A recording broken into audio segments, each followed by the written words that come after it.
नमस्कार प्रिय दर्शकों, एक बार फिर आपका स्वागत है हमारे चैनल पर। आज हम आपके लिए एक रोचक कहानी लेकर आए हैं। एक पहाड़ी की चोटी पर नाग और नागिन बैठे थे। नागिन ने कहा, हे स्वामी, आज मेरे मन में 2 प्रश्न हैं। कृपया इन दोनों प्रश्नों के उत्तर देकर मेरे मन को शांति प्रदान करें। नाग ने कहा, प्रिय, निश्चिंत रहो, तुम अपने दोनों प्रश्न पूछो। मैं तुम्हारे दोनों प्रश्नों का उत्तर देकर तुम्हें संतुष्ट करने का प्रयास करूंगा। नागिन ने पूछा, स्वामी, मेरा पहला प्रश्न है कि शादी के बाद भाइयों के बीच में बंटवारा क्यों होता है? और मेरा दूसरा प्रश्न है कि शादी के बाद भाई को बहन क्यों बुरी लगने लगती है? आइए सुनते हैं नाग के उत्तर और समझते हैं इन प्रश्नों के पीछे की गहराई। तभी सांप कहता है, हे प्रिय, तुम्हारे दोनों प्रश्न बहुत ही महत्वपूर्ण हैं। अतः मैं तुम्हें तुम्हारे दोनों प्रश्नों के उत्तर एक छोटी सी कहानी के माध्यम से दूंगा। इसलिए जब तक मैं कहानी सुनाऊं, तुम कहानी को पूरा और ध्यान से सुनना, क्योंकि अधूरी कहानी सुनने से हमेशा अधूरा ही ज्ञान प्राप्त होता है, जो जीवन में कभी काम नहीं आता। सांपिन कहती हैं, हे स्वामी, ठीक है, आप कहानी शुरू करें। जब तक आप कहानी सुनाएंगे, मैं उसे पूरा और ध्यान से सुनूंगी। तो प्रिय दर्शकों, सांप सांपिन से कहता है, बहुत समय पहले एक नदी के किनारे पर एक किसान अपनी पत्नी और 3 बेटों के साथ रहता था। तीनों बेटों की शादी हो चुकी थी। पूरा परिवार एक साथ सुखपूर्वक रहता था। एक दिन किसान की पत्नी ने अपने बेटों से कहा, बेटा, यह जमीन और जंगल तुम्हारे पिता के बड़े परिश्रम का फल है।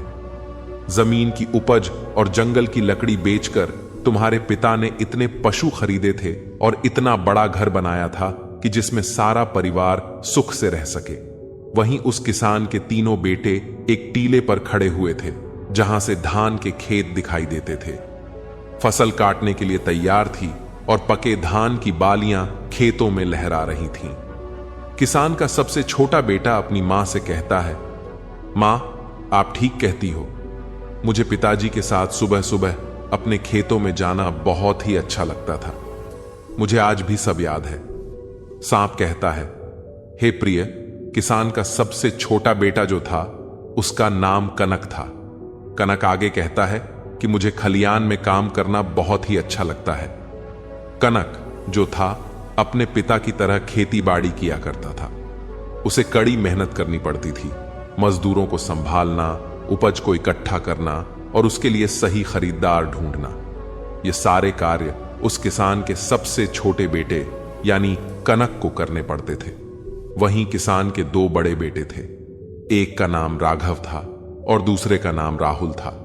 सबसे बड़ा वाला राघव ज्योतिष का काम करके खूब सारा धन कमाता था, जबकि दूसरे नंबर का जो राहुल नाम का बेटा था, वह बहुत बड़ा व्यापारी था और बहुत ज्यादा पैसे कमाता था।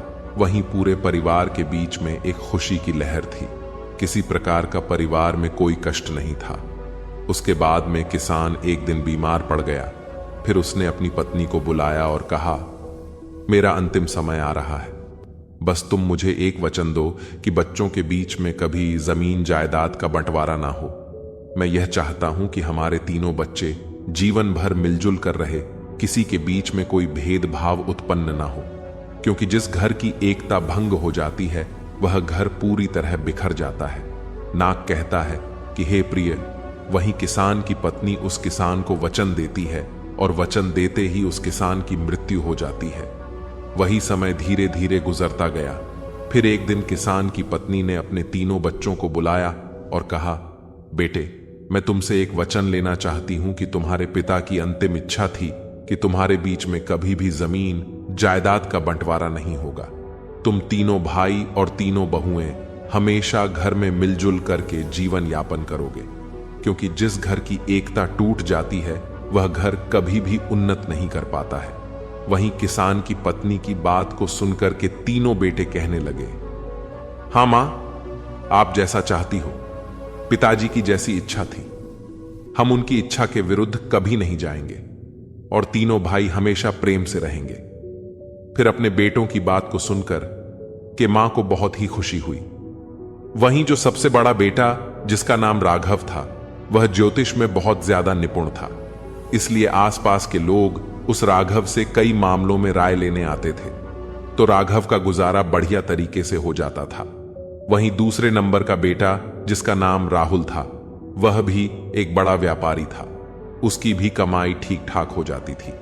वहीं सबसे बड़ी मुश्किल यह थी कि किसान का जो सबसे छोटा बेटा था, जिसका नाम कनक था, वह कड़ी मशक्कत करता था, बहुत मेहनत करता था। सुबह से लेकर शाम तक खेतों में लगा रहता था, फिर भी उतनी कमाई नहीं कर पाता था जितनी कमाई दोनों बड़े भाई करते थे। समय धीरे धीरे गुजरता गया। वहीं किसान के दो बड़े बेटे, जो ठीक ठाक कमाई करते थे, वह अपने पिता को दिया हुआ वचन भूल जाते हैं और अपनी पत्नियों के साथ में ऐशो आराम का जीवन व्यतीत करने लगते हैं। वहीं जब किसान के दो बड़े बेटों की बहुएं ऐशो आराम का जीवन जीती हैं और जो सबसे छोटा बेटा कनक था, उसकी पत्नी घर पर ही कमाई करती रहती है। उसे घूमने के लिए नहीं मिलता, उसे शौक करने के लिए नहीं मिलती। वहीं जब वह अपने बड़े जेठ और अपनी जेठानी को देखती है तो उसका हृदय दुखी होता है कि हम तो पिता के वचनों का पालन आज भी कर रहे हैं, लेकिन हमारे बड़े दोनों जेठ और दोनों जेठानी ऐसो आराम का जीवन जी रहे हैं। न कहता है कि हे प्रिय।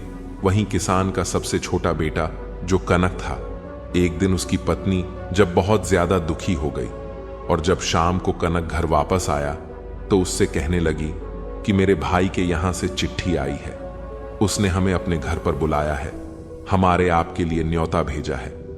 कुछ दिनों पहले ही हमारे भाई ने अपना घर बनाया था, उसमें गृह प्रवेश होना है। वह यह चाहता है कि हम दोनों कुछ दिन के लिए उनके पास रहे। वहीं अपनी पत्नी की बात को सुनक के किसान का छोटा लड़का कहने लगा, देखो खेती में बहुत काम करना पड़ता है, मेरे पास में इतना समय नहीं है कि मैं तुम्हारे साथ में तुम्हारे मायके जा सकूं। यदि मैं तुम्हारे साथ तुम्हारे मायके चलूंगा तो खेती का काम खराब हो जाएगा। वहीं पत्नी तमतमा करर कहने लगी कि ठीक है, हम जीवन भर इसी घर में पड़े रहेंगे, हमारे मन की कोई इच्छा नहीं है। वहीं पत्नी को गुस्से में देख करके किसान का छोटा लड़का कहने लगा, ठीक है, मैं ऐसा करता हूं कि तुम्हारे जाने का इंतजाम किए देता हूं, पर मैं नहीं जा पाऊंगा। उसकी पत्नी कहने लगी, यदि हम जाएंगे तो दोनों साथ जाएंगे, वरना कोई नहीं जाएगा। वहीं पत्नी की बात को सुन करके फिर कनक कहने लगा, ठीक है, जैसी तुम्हारी मर्जी, जाना है तो जाओ, नहीं जाना है तो मत जाओ। नाग कहता है कि हे प्रिय। वही किसान के सबसे छोटे बेटे की बहू अपने दोनों बड़े जेठ और जेठानी का नजारा देखकर कि पहले से ही छड़ी हुई थी कि महीना भर आराम करते हैं और ऐशो आराम का जीवन वह सभी बिताते हैं। और फिर ऐसा सोच करके वह कनक से कहने लगी, क्या हमने घर का सभी काम करने का ठेका ले लिया है? घर में और खेती का काम हम दोनों मिलकर करते हैं और आपके दोनों बड़े भाई आपकी भाभियों के साथ में मौज मस्ती का जीवन जी रहे हैं। क्या आपने कभी सोचा है कि मेरा भी मन करता है हम भी शौक सांड का जीवन जिए, जब उनको अपना अपना ही करना है, हम दोनों की कोई फिक्र ही नहीं है। वह तो दोनों बाहर रह करके मौज मस्ती का जीवन जी रहे हैं और हम दोनों को घर का और खेती का सारा कार्य करना पड़ता है। वो तो अपनी पत्नियों के साथ में चारों ओर घूमने चले जाते हैं और मैं हमेशा इस घर में ही पड़ी रहती हूं। आप बताओ, क्या यह अन्याय नहीं है? नाग कहता है कि हे प्रिय। फिर तो अपनी पत्नी की बात को सुनकर के कनक की नींद खुल गई और फिर उसकी पत्नी आगे कहने लगी, अब तुम मेरी एक बात सुनो, जायदाद के बंटवारे की बात चलाइए ताकि हम लोग अलग रह सकें। यदि हम अलग रहेंगे तो हमको भी अपने घूमने के लिए कुछ समय मिलेगा। फिर इस प्रकार अपनी पत्नी की बात को सुनक के कनक को लगा कि उसकी पत्नी सही कह रही है। मेरा काम मेरे भाई के काम से ज्यादा महत्वपूर्ण है। मेरी ही वजह से वह दोनों इतने ठाठ से और आराम से जीवन जीते हैं और मैं और मेरी पत्नी नौकरों की तरह इस घर में लगे रहते हैं। वहीं एक रोज जब सभी भाई घर में खाना खा रहे थे तो किसान के सबसे छोटे लड़के ने अपनी मां और भाइयों से कहा कि उसे जायदाद में उसका हिस्सा चाहिए, अब वह शामिल नहीं रहेगा। वहीं अपने सबसे छोटे बेटे की बात को सुनकर कि मां को बड़ा धक्का लगा और उसने कहा, तुम्हारे पिता चाहते थे कि तुम सब मिलजुल कर एक होकर रहो। वहीं सबसे छोटा बेटा कहने लगा, मां, मैं अब शामिल नहीं रह सकता हूं। फिर तो और दोनों भाइयों ने भी हामी भर दी और कहा, ठीक है, जायदाद का बंटवारा हो जाना चाहिए। वहीं जमीन जायदाद के सभी कागज जिनके आधार पर बंटवारा होना था तैयार किए जाते हैं। वहीं बंटवारा होने से पहले किसान की पत्नी अपने तीनों बेटों से कहती है कि बंटवारा बाद में होगा। हमारे घर की परंपरा है, कोई भी कार्य करने से पहले सबसे पहले भगवान जगन्नाथ के दर्शन अवश्य करने चाहिए। वहीं अपनी मां की बात को सुनकर कि सभी बेटे तैयार हो जाते हैं, तो अपनी मां की बात मान करके अगले दिन सभी बेटे अपनी पत्नियों और मां के साथ में यात्रा पर निकल पड़ते हैं। वहीं मंदिर में दर्शन करने के बाद में जब सभी भाई वापस लौट रहे तो उनकी मां ने कहा, बच्चों, मैं बहुत थक गई हूं और मुझे बहुत तेज भूख लग रही है। आप सभी भी भूखे होंगे और बहुओं को भी भूख लग रही होगी। चलो एक काम करते हैं, किसी ठीक से स्थान पर बैठ करके कुछ खाना खा पी लेते हैं। वहीं गांव के बाहर ही एक पुराना मंदिर था और पास में ही खाने की दुकान थी। वहीं जब सभी परिवार खाना खाने की तैयारी करने लगा तो मां ने कहा, बेटा, हम लोग खाना खाने के लिए जा रहे हैं, मगर रुपयों की थैली जो थी वह तो मैं कहीं भूल आई हूं।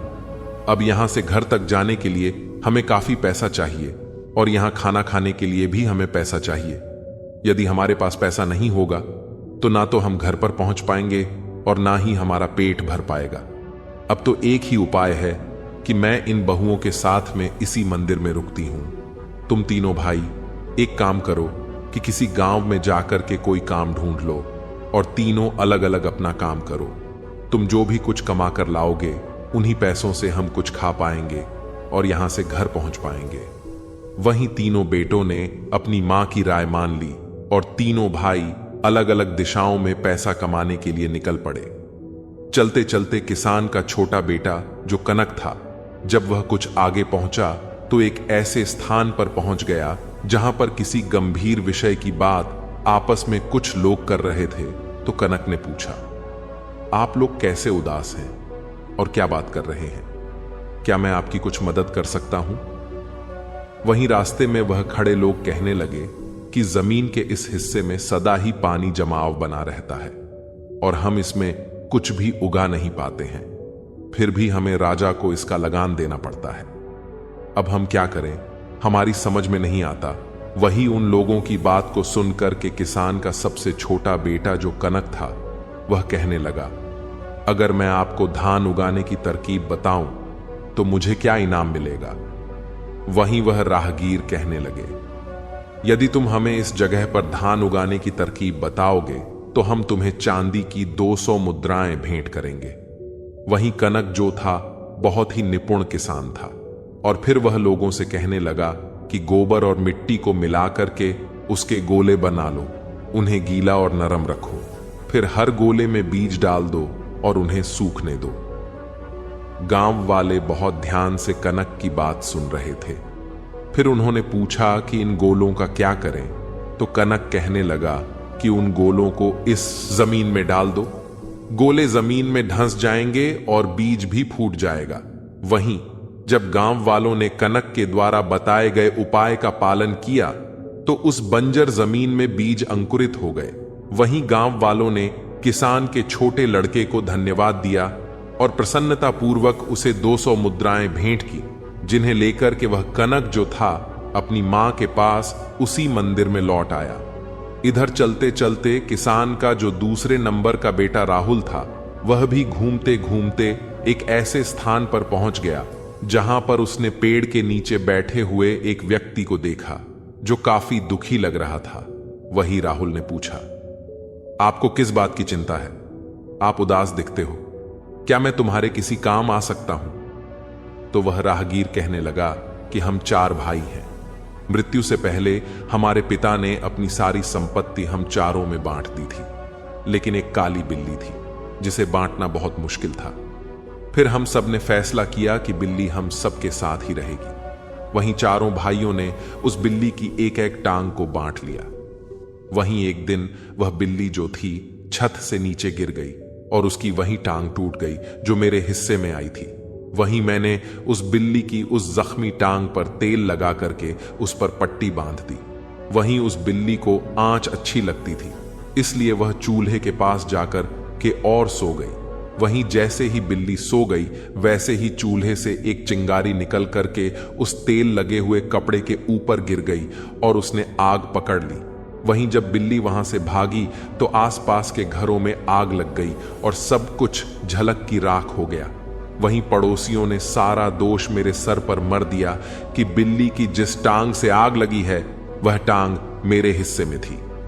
वही फैसला जब पंचायत में पहुंच गया तो पंचों ने कहा कि जिस टांग की वजह से आग लगी वह मेरे हिस्से की थी, इसीलिए पूरा नुकसान मुझे ही पूरा करना होगा। पर मेरे पास सबको देने लायक पैसे नहीं हैं। अब मैं क्या करूं, इसीलिए बड़ा ही चिंता में बैठा हुआ हूं। वहीं उस व्यक्ति की बात को सुन करके किसान के दूसरे नंबर का बेटा, जिसका नाम राहुल था, वह कहने लगा, तुम चिंता मत करो, यदि मैं तुम्हारी समस्या का समाधान कर दूं तो तुम मुझे क्या दोगे? तो वह राहगीर कहने लगा, यदि तुम मेरी समस्या का समाधान कर दोगे तो मैं तुम्हें सोने के 400 सिक्के दूंगा। वहीं शर्त मंजूर हो जाने के बाद में वह किसान का लड़का कहने लगा, ठीक है, तुम जाओ और अपने पड़ोसियों और गांव के बड़े बूढ़ों को जमा करो, मैं तुम्हें शीघ्र ही मिलता हूं। वहीं किसान के बेटे की बात को सुनकर के वह राहगीर जो था अपने गांव के सभी व्यक्तियों को बुला लाया और वहां पर भीड़ जमा हो गई। वहीं सबकी बात सुनने के बाद में किसान का बेटा राहुल कहने लगा कि यह सच है कि सारा नुकसान बिल्ली ने किया है, और यह भी सच है कि जो टांग इसके हिस्से में थी वह टांग जख्मी थी और उस पर तेल की पट्टी बंधी हुई थी। और यह भी सच है जो आप लोग सभी जानते हैं कि बिल्ली के भागने की वजह से ही सब घरों में आग लगी है। मगर एक बात आपने नहीं सोची कि बिल्ली अपनी कभी भी जख्मी टांग पर नहीं भाग सकती है। जो बिल्ली की टांग टूट चुकी थी वह तो किसी काम की नहीं थी। बिल्ली केवल अपनी सही 3 टांगों से भागी थी, जिसकी वजह से चारों ओर आग लगी। अब आप ही बताओ, बिल्ली की टूटी हुई टांग का दोष है कि जो टांगे सही थीं उनका दोष है? वहीं राहुल की बुद्धि ने सब गांव वालों को अचंभे में डाल दिया और सभी ने हामी में अपना सिर हिलाया। वहीं फैसला हुआ कि 3 टांगे जो सही थीं उनके मालिक ही हर्जाना भरेंगे। फिर तो जख्मी टांग का मालिक बहुत ही खुश हुआ और वादे के मुताबिक उसने राहुल को सोने की 400 मुद्राएं भेंट की। वहीं किसान का दूसरा बेटा भी 400 सोने के सिक्के लेकर के और अपनी मां के पास में मंदिर में लौट आया। वहीं किसान का अब सबसे बड़ा बेटा, जिसका नाम राघव था, वह भी कमाई करने के लिए गया था। मगर वह चलते चलते एक ऐसे घर में जा पहुंचा जहां से रोने की आवाज आ रही थी।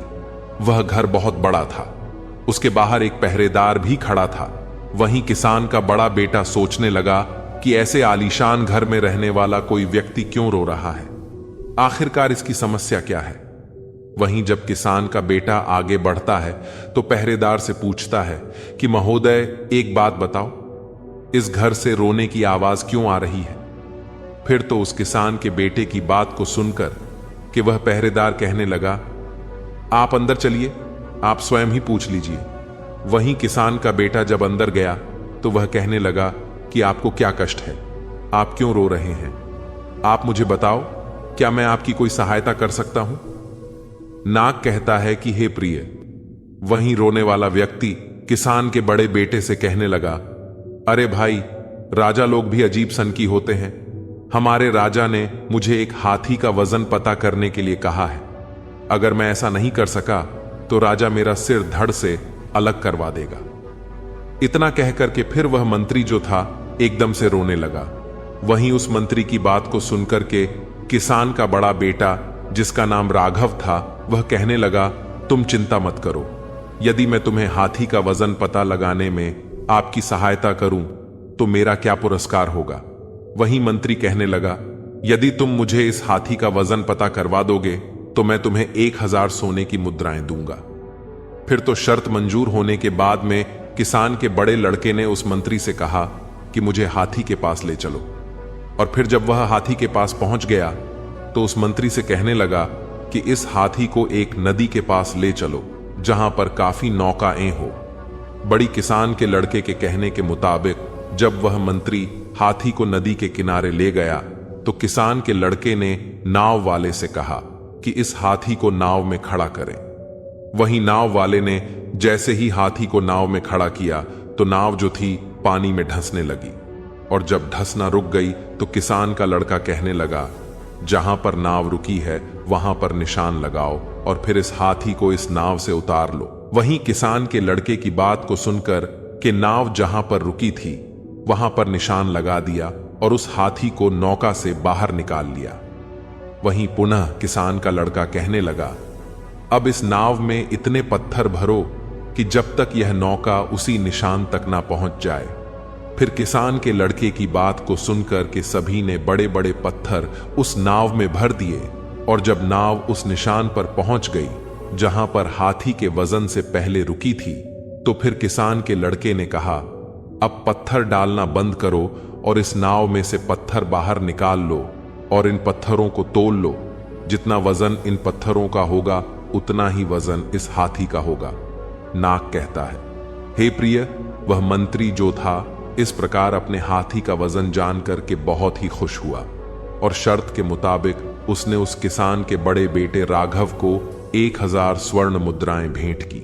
वहीं राघव उन मुद्राओं को लेकर के अपनी मां के पास उसी मंदिर में लौट आया। नाग कहता है कि हे प्रिय, इस प्रकार सभी भाई जब धन कमा करके मंदिर में लौट आए तो सभी ने बड़े ही प्रेम से खाना खाया और दुकान वाले का इतना पैसा बना कि तीनों भाइयों ने जो पैसा कमाया था वह सारा उस खाने में चला गया। केवल उनके पास में उतना ही पैसा बचा जिससे वह खर्च करके अपने घर वापस आ सके। वहीं जब किसान की पत्नी अपने बच्चों और बहुओं के साथ में घर वापस आई तो उसने रुपयों वाली थैली एकदम से निकाल करके अपने बेटों के सामने रख दी और कहा, मैंने जानबूझ करके इस थैली को छुपा लिया था ताकि मैं तुम्हें समझा सकूं कि एकता में कितनी शक्ति होती है, क्योंकि तुम तीनों भाइयों ने मिलकर के जो भी धन कमाया था उस धन को इकट्ठा करके ही हम लोगों को खाना मिला और बचे हुए पैसों से हम अपने घर आ सके। यदि तीनों भाई मिलकर के एक जगह कमाई एकत्रित नहीं करते तो आज हम ना पेट भरकर खाना खा पाते और ना ही वापस घर पर आ पाते। इसलिए हमेशा ध्यान रखना, जब तक झाड़ू बंधी है तब तक उससे सफाई हो सकती है, जब उसकी सींख बिखर जाती है तो फिर झाड़ू किसी काम की नहीं रहती। इस प्रकार जब तक तुम तीनों के अंदर एकता का भाव रहेगा तब तक इस घर की उन्नति होती रहेगी, और जिस दिन बंटवारा हो गया उस दिन इस घर की उन्नति रुक जाएगी। इसीलिए तुम्हारे पिताजी ने मरने से पहले मुझसे वचन लिया था कि मैं तीनों बच्चों के अंदर कभी बंटवारा ना होने दूं। नाग कहता है कि हे प्रिय, इस प्रकार किसान की पत्नी की बातों को सुनकर के किसान के तीनों बेटे एक दूसरे के गले लग गए और भविष्य में कभी भी अलग ना होने का संकल्प लिया और यह वचन लिया कि तीनों बहुएं एक साथ रहेंगी, एक ही हिसाब से रहेंगी। तीनों भाई जो कमाएंगे उनको एक जगह एकत्रित करेंगे और फिर एक साथ बैठ करके निर्णय करेंगे कि हमें क्या काम करना चाहिए। किसी के साथ में कोई भेदभाव नहीं किया जाएगा। नाग कहता है कि हे प्रिय, तुम्हारा पहला प्रश्न था कि शादी के बाद ही भाइयों के बीच में बंटवारा क्यों होता है, तो समझ लो, अक्सर लोग कहते हैं कि घर में बंटवारा बहुओं की वजह से होता है, तो ऐसा नहीं है। बंटवारे की नौबत इसलिए आती है कि जब दो भाई ज्यादा कमाते हैं और एक भाई कम कमाता है तो ज्यादा कमाने वाले भाई अपनी पत्नी के साथ में ऐशो आराम का जीवन जीना शुरू कर देते हैं और जो भाई कम कमाता है उसकी अहमियत नजरों में कम कर देते हैं।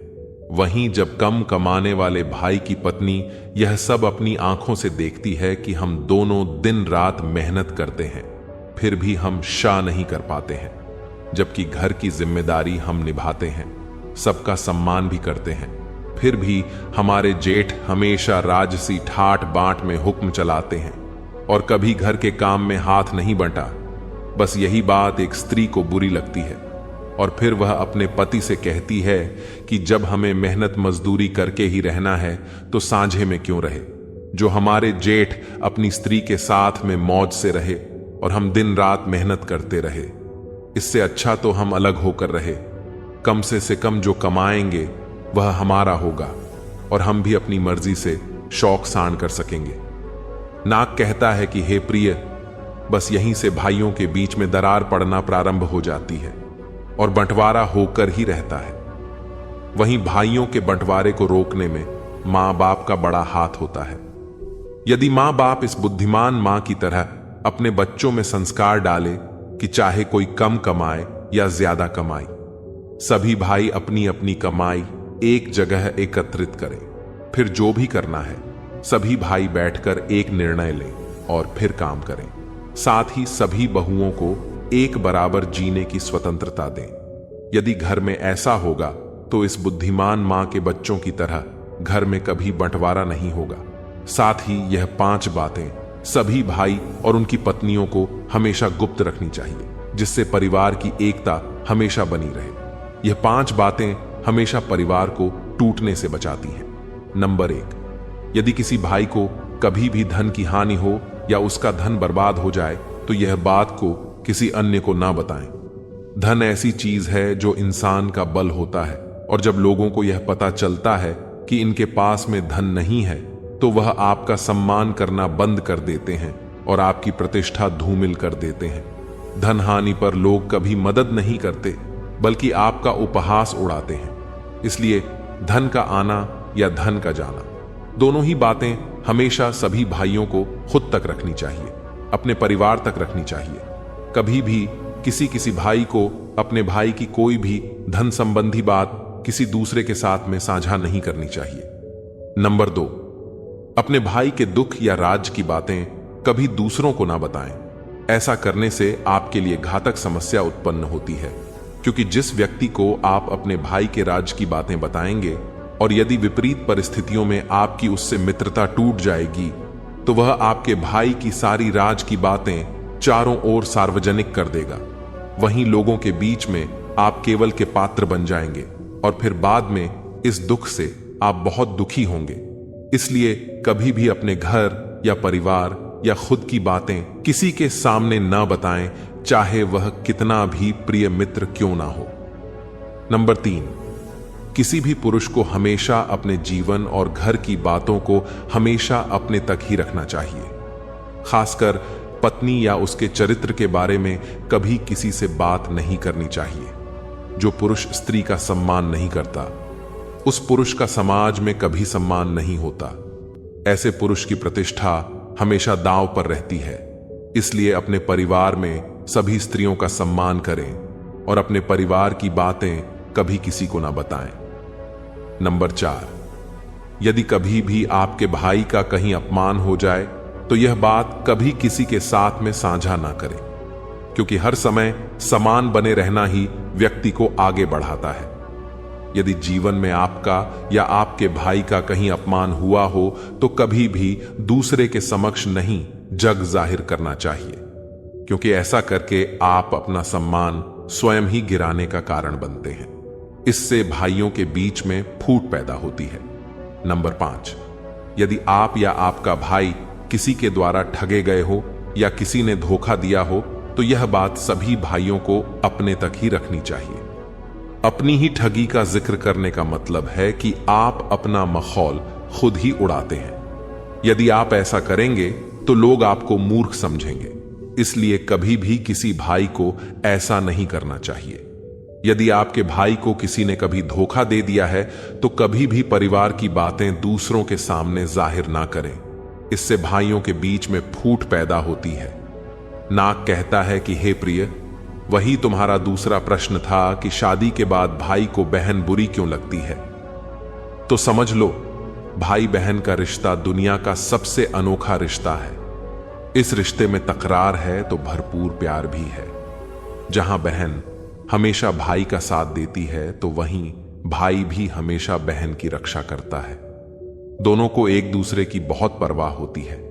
शादी से पहले तक तो भाई बहन के बीच में सब कुछ बहुत अच्छा रहता है, लेकिन शादी के बाद इस रिश्ते में खट्टा आ जाती है। कई बार यह मनमुटाव इतना बढ़ जाता है कि भाई या बहन जीवन भर एक दूसरे की शक्ल देखना भी पसंद नहीं करते।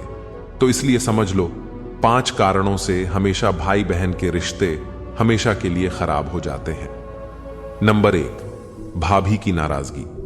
भाई की शादी के बाद आपको अपनी मां और भाई के अलावा अपनी भाभी को भी उतना प्यार और सम्मान देना चाहिए।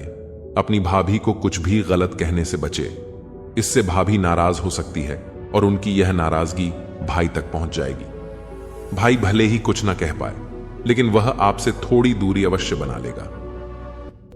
नंबर 2, बहन को नजरअंदाज करना। जिस तरह भाभी के प्रति अच्छा व्यवहार भाई का दिल जीत लेता है, उसी तरह अगर बहन शादीशुदा है तो भाई को उसे नजरअंदाज नहीं करना चाहिए। इससे रिश्ते में दूरी आना संभव है। भाई का फर्ज है कि शादी के बाद भी बहन को उतना ही प्यार दें जितना पहले देता था। अगर बहन की शादी नहीं हुई है तो भी उसकी बातों को समझे और उसके प्रति अपनी जिम्मेदारी निभाएं। नंबर 3, शादीशुदा जिंदगी में दखल देना। जो बहन अपने भाई की शादीशुदा जिंदगी में जरूरत से ज्यादा दखल देती है और भाई बहन के बीच में कभी नहीं बनती, भले ही भाई या बहन शादीशुदा हो या नहीं, कभी बहन को भाई की निजी जिंदगी में दखल नहीं देना चाहिए। यदि बहन के द्वारा ऐसा किया जाता है तो समझ लो रिश्ते निश्चित खराब हो जाते हैं। नंबर 3, रिश्तों में औपचारिकता। कई बार बचपन से लेकर शादी तक बहन भाई एक दूसरे से बेहद अनौपचारिक रहते हैं, लड़ते झगड़ते हैं, बात बात पर एक दूसरे का मजाक बनाते हैं, साथ ही रूठते मनाते भी हैं। लेकिन कुछ भाई बहन शादी के बाद इस रिश्ते को केवल औपचारिक रूप से निभाते हैं। इससे भाई बहन का रिश्ता खराब हो जाता है।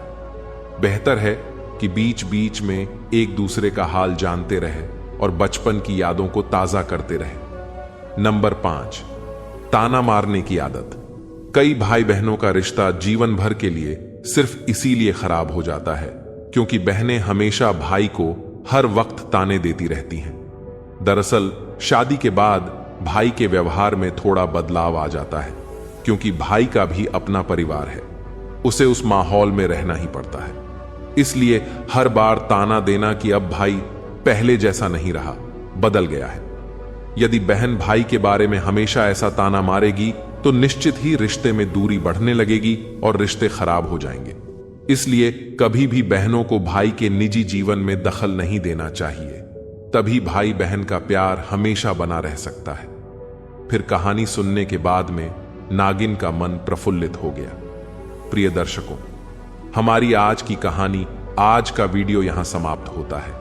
हम उम्मीद करते हैं कि आपको यह कहानी पसंद आई होगी और आप इससे ढेर सारी प्रेरणा लेंगे। मिलते हैं अगली ज्ञान चर्चा के साथ अगले वीडियो में। तब तक के लिए नमस्कार, धन्यवाद।